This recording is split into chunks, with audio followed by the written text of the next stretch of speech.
उज़ैफा साहब, इसका जवाब आप क्या देंगे? वो कहते हैं आपने इतने ऑपरेशन किए, उससे दहशतगर्दी कम नहीं हुई। इमरान खान साहब की पॉलिसी से दहशतगर्दी कम हुई। ये आमिर मुगल साहब का मौक़िफ़ है। Your take on this. जी बहुत शुक्रिया। इवन इसमें ऐड कर ले 2025 में सबसे ज्यादा हुई है तारीख में, ऐड करें इसमें। अच्छा चले, ठीक, ओके जी जी।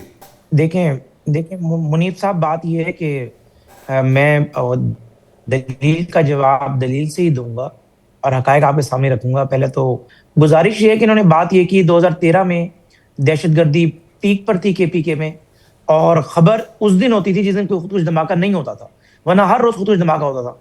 2014-15 में जो ऑपरेशंस वहां पर किए गए, उन ऑपरेशंस के बाद वहां पर अमन कायम हुआ। 2018 में आपको याद होगा कि पुरअमन केपीके इन्हें हम देकर गए।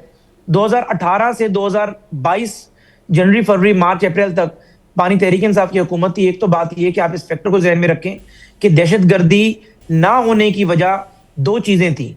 एक तो 2028 से 2021 या 22 जो इनका टेन्योर था, उस टेन्योर के दौरान दहशतगर्द जो है उन्हें सेफ हेवंस नहीं मिल रहे थे। 2021 में जब फेयरवेल काबुल हुआ तो ये टीटीपी के लोग काबुल की हुकूमत के जाके मेहमान बन गए, या जो अफगानिस्तान की गारों में तोरा बोरा और पूरे मुख्तलिफ इलाकों में छुपे हुए थे, वहां से वो ड्यूरेंट लाइन के पास आकर दोबारा आबाद हो गए। जो बम प्रूफ गाड़ियां छोड़कर गए थे अमेरिकी, वो इन्होंने अफगान तालिबान से कुछ खरीद ली, कुछ वैसे ले ली अपनी हिस्सेदारी के चक्रों में कि हमने भी आपके साथ वॉर अगेंस्ट टेररिज्म के दौरान हम बतौर दहशतगर्द जो सपोर्टिव मेजर्स आपको दे सकते थे हमने दिए। इस वजह से उन डेज में वो दहशतगर्दी नहीं। दूसरी बात यह कि तहरीक इंसाफ खुद इस बात को मानती है कि दहशतगर्द दोबारा जो है 70-80 हजार लोग, खुद मुराद सईद का बयान मौजूद है, उन्होंने असेंबली में इस पे बात की थी कि वो आके आबाद हुए। वो लेकिन इल्जाम क्या डालते हैं कि ये लोग पीडीएम के दौर में आके आबाद हुए हैं। हम कहते हैं नहीं, ये तहरीक इंसाफ के दौर में आकर आबाद हुए। यानी दोनों ये बात मान रहे हैं कि दहशतगर्द जो ऑपरेशंस के नतीजे में यहां से भाग गए थे, कुछ जानम वासिल हो गए थे, वो वापस आ चुके हैं। तो भाई जिस तरीके से आपने उन्हें भगाया था माजी में, हमने दोबारा भी वैसे ही भगाना है उन्हें।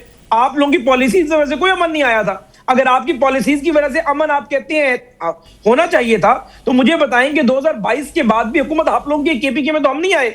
2026 आगे 4 साल में सबसे ज्यादा दहशतगर्दी मुतासिर हो रही है, वो केपीके मुतासिर हो रही है। मकसद कहने का ये कि हाँ, दूसरा बानी तहरीक इंसाफ ने ये बात बड़ी नामुनासिब है, लेकिन एक फैक्चुअल बात है। मैं किसी शख्सियत को क्रिटिसाइज नहीं कर रहा। बानी तहरीक इंसाफ ने ऐसा माहौल जरूर दिया टीटीपी को कि जिसके बाद टीटीपी ने उनके नरम गोशा रखा, जो मैं समझता हूं कि नहीं देना चाहिए था। इसका हरगिज़ ये मतलब नहीं है कि वो दहशतगर्द है, या ये भी मतलब नहीं है कि वो तालिबान के खैर ख्वाह हैं, लेकिन इसका ये मतलब जरूर है कि उन्हें तालिबान से डील करने का पता नहीं था।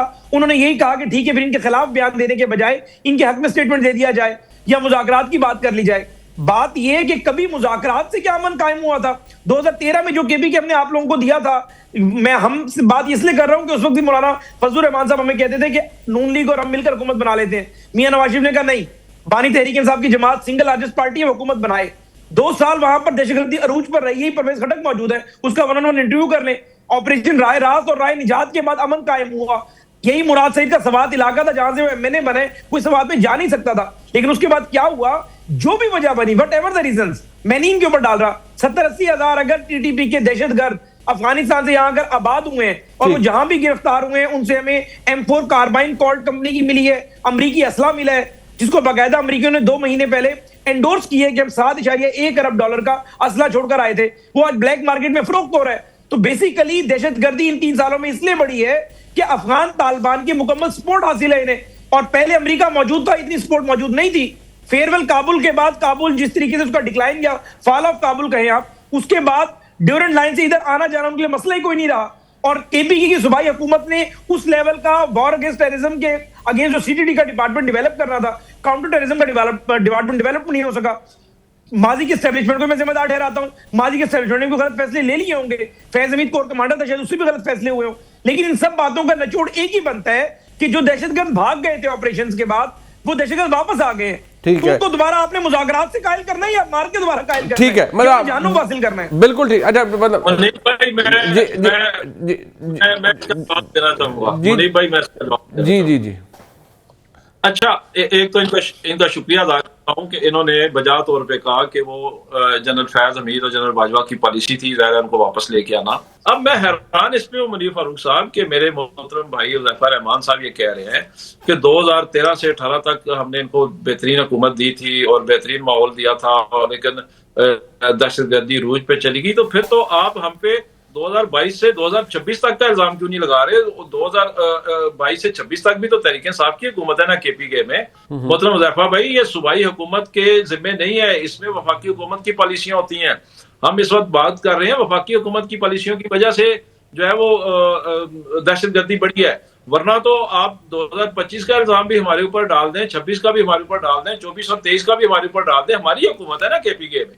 तो मेरा तो सवाल यह है कि जब वफाक में हमारी हुकूमत थी 2018 से लेकर 2022 तक 3 साल 8 माह, तो वफाकी हुकूमत की पॉलिसियों की वजह से जो है वो सूबे में अमन रहा है। मैं तो ये कह रहा हूं, हमारे दौर में तो वो हुकूमत थी काबल में जिसे मुसलमान तौर पर पाकिस्तान की दुश्मन हुकूमत कहा जाता था, करज़ई की हुकूमत थी।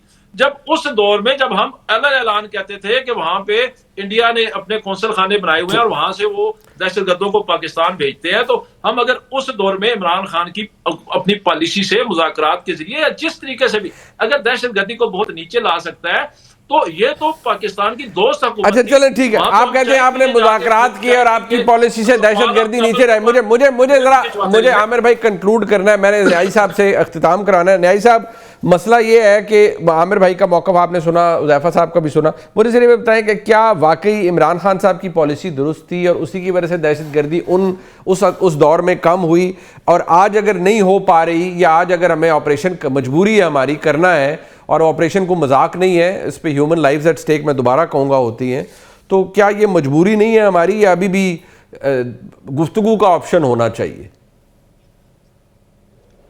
मुनीब, पहली बात यह है कि मैंने पहले भी आपको अर्ज़ की है और फिर दोबारा दोहरा देता हूँ कि ये जो ऑपरेशन की चीज़ें हैं, मैं क्या ये समझ लूँ कि हमारी फ़ौज जो है वो जानबूझ के कोई ऐसा काम कर रही है जिससे कोई KP गवर्नमेंट पे कोई उस्ताद गिर रही है?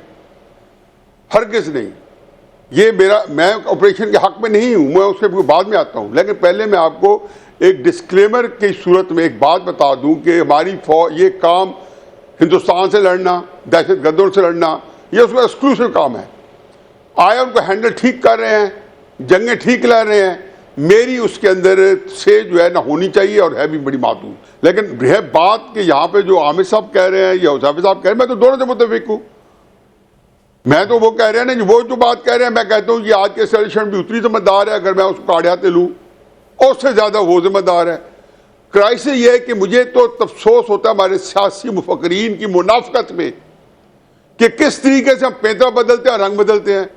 वही कहते हैं ना कि उसी वक्त उसी वेरिएबल्स के साथ वही चीज़ मनोन मौजूद है और उसको हम सपोर्ट कर रहे होते हैं, वही चीज़ मनोन मौजूद है दूसरे बात आती है, तो चूंकि वो हमारे वेस्ट इंटरेस्ट के खिलाफ होते हैं, इसलिए मैंने कहा था कि running with hare and hunting with hounds, ये एक हर अजीबोगरीब मकसद में है कि आपको सियासत चूंकि इसके वारा ये खाती है कि आपको पाकिस्तान, और बिल्कुल सही खाती होगी, मैं उसमें कोई इतराज़ नहीं करता। तहरीक इंसाफ को अगर यहाँ की आज के स्टेशन वारा नहीं खाती है, उसको अंडरमाइन करते हैं, उनको उनके हक पहुँचता है कि कितना करना चाहते हैं करें, लेकिन उसके लिए जब ये बातें करते हैं तो उनको कम अज़ कम अपनी गिरबान ये खोलना चाहिए कि खुदा के वास्ते इस मुल्क में मुनाफकत को मिनिमाइज करें। ये सियासतदानों में बदजत तो मौजूद है, असोसिएशन को मुनाफकत की जरूरत नहीं, वो तो ताकत से कर लेते हैं, सही है गलत, लेकिन हम जो मुनाफकत का भेदभाव कर सकते हैं वो तकलीफ होती है कि एक ही वक्त में एक बयान दे रहे होते हैं, दूसरा फरीक अदला बदला होता है पोजीशन का, और बयानात भी बदल जाते हैं। जो उनके बयानात होते हैं नवाज शरीफ साहब के, वो उनके पास चले गए, जो इनके बयानात हैं आज उनके पास चले गए जो